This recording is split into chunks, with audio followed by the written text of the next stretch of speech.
YouTube, what up? It's your boy Big Reed here back live with another one. The No Days off. All right, everybody, we back, man. As y'all can call this the day after the storm. We ain't get no snow, we ain't get no ice, we got a lot of rain. Y'all can see the creek. It's the creek that I use to show y'all. Y'all see them pretty much turns into a mini river. We kind of trapped on one side of the property because we can't access the other one because the little runoff to the creek it's up. That water is probably about 4 feet deep. I got a video of me messing with the dogs in that. All right, but it's too cold today, man. I ain't got time and I ain't got the right gear on to be out there messing around. So let's go and get into this, man. I left that video yesterday talking about structure, right? So let me finish up on it. And I was talking about these Coco and old steel there, right? And what I was saying is, with puppies like this, man, you have to be careful. You have to be careful. You have to manage their weight, right? And that's why I stick with a large breed puppy formula for you guys. And I manage how much I feed them because us as pet owners, you know, you can mess a dog up. You can mess their structure up. It's not just genetics, y'all. The environment also plays a big role in how a dog develops, right? Because you don't want them growing too fast. That's why you got a large breed puppy formula. It is supposed to be formulated for that growth rate to kind of slow it down. Because you don't want these big guys growing too fast, right? You want everything kind of growing in harmony. You know what I'm saying? Muscles, tendons, joints, and all that. Like I said, with him, he's gotten a lot better. As for he was getting down to his pasture, so that's why I lightened him up. So I told you I could actually put another 10, 15 pounds on these dogs. But I choose to keep them this size. Cause where you go?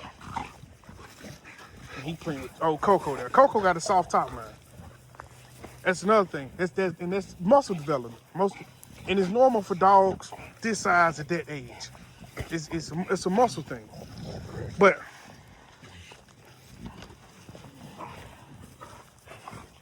still leave Pepper alone.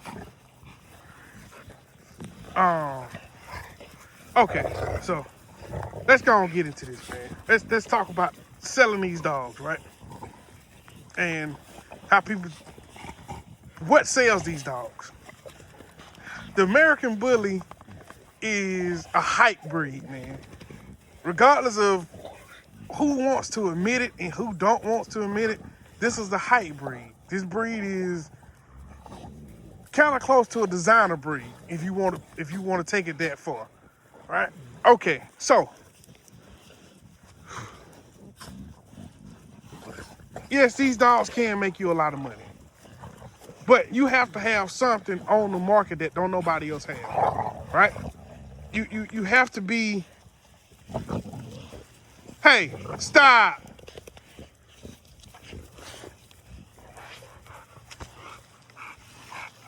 Didn't I say stop?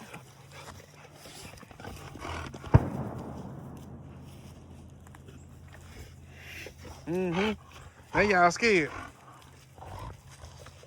But yeah, you have to have something that's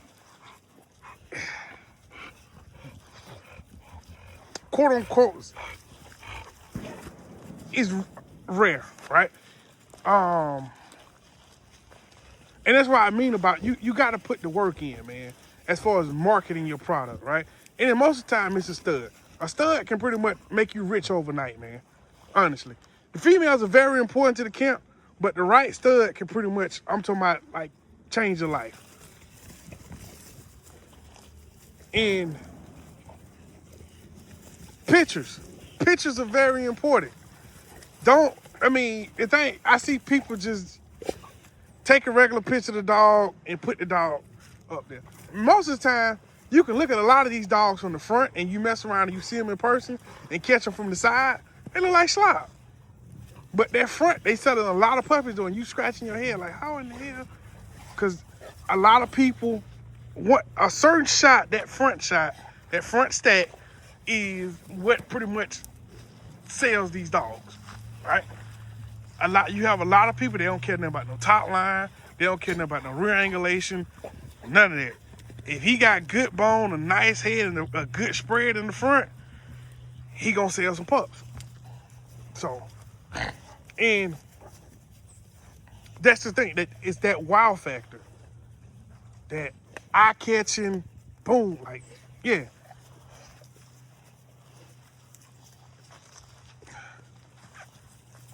Another thing, showing the dog, right? If you one of them people who have the time and the money to get in that, because it costs money to show these dogs, y'all. Especially if you trying to champ a dog out or get a grand champ title, it takes money because you're doing a lot of traveling. You're doing a lot of traveling with the dog. You know what I'm saying? It's a lot that goes into that. You know what I'm saying? So those are two avenues, that wow factor, the show ring, and I mean, social media now is a big thing too, right? But you have to show the dogs in the right light. Pictures can be deceiving. Videos, not too much.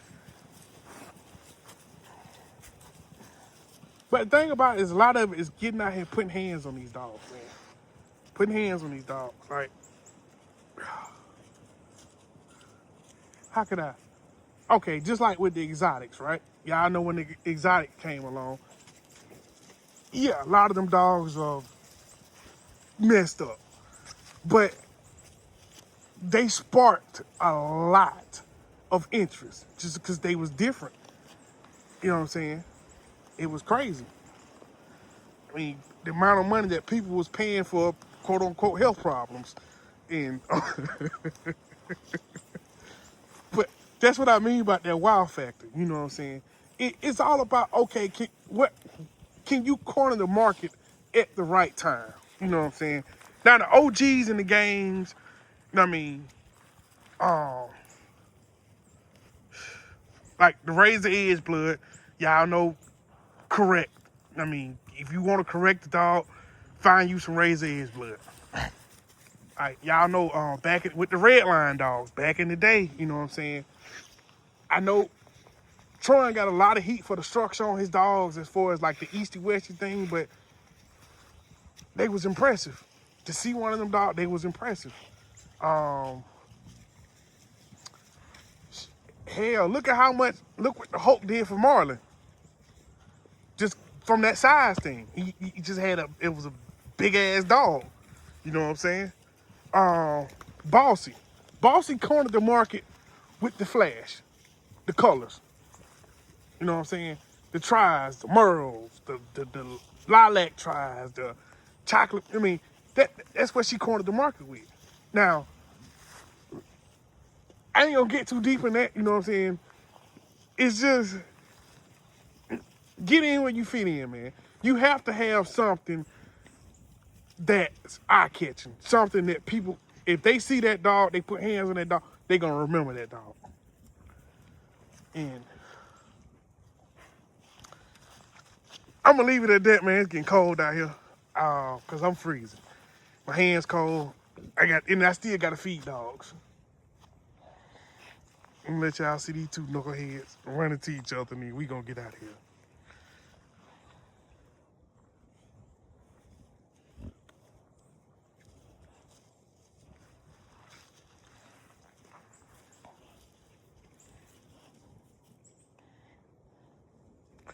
This is every day, all day.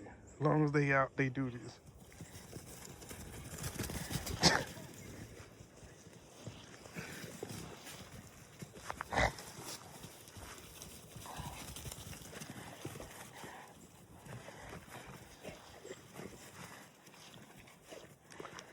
All right, y'all. But like I always say, man, to the next one. Peace.